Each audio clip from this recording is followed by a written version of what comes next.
Hey there, true crime enthusiasts! Welcome back to another episode where we peel back the layers of some of the most jaw-dropping criminal cases from across the country.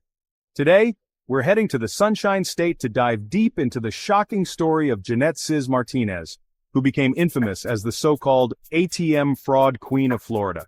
Her tale is a wild ride of deception and cunning that left a trail of victims and confusion in its wake, shaking the trust of everyday people in their own financial security. So, how did she pull off such a bold scheme right under everyone's noses?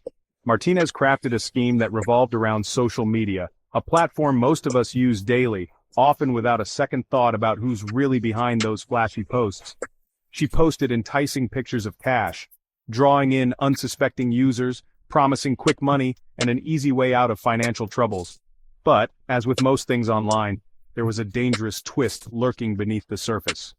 Once she had her target hooked, Martinez would request their bank details, deposit a fraudulent check into their accounts, and then quickly withdraw the cash before the bank could catch on.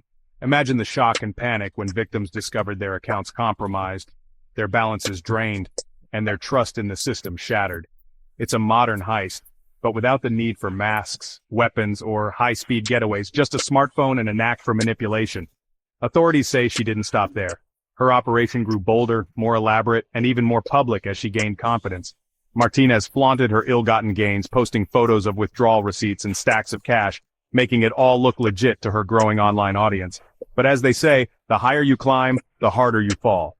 Her arrogance would soon be her undoing. An anonymous tip, one tiny whisper in the right ear, was all it took to unravel her carefully constructed plan and set the wheels of justice in motion.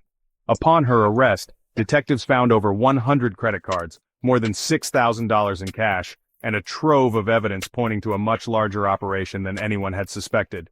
The scale of her operation was mind-boggling, stretching across multiple counties and involving dozens of victims, each with their own story of loss. But was she working alone, or was there a network of accomplices helping her pull the strings from the shadows? Investigators are still piecing together the puzzle, following leads and connecting the dots to uncover the full extent of the scheme. Were the account holders in on the scam, willingly providing their information for a cut of the profits?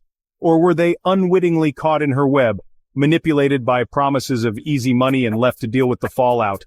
A retired FBI agent compared it to classic check-cashing scams, but noted that Martinez's use of social media added a new layer of complexity and reach, making her operation both modern and alarmingly effective.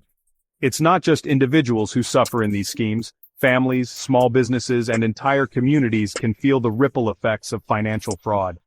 Banks absorb massive losses, from fraud costs to investigation expenses, and those costs often trickle down to everyday customers in the form of higher fees and tighter security. We're talking millions, possibly even billions industry-wide. Money that could have gone to honest customers' investments or community programs.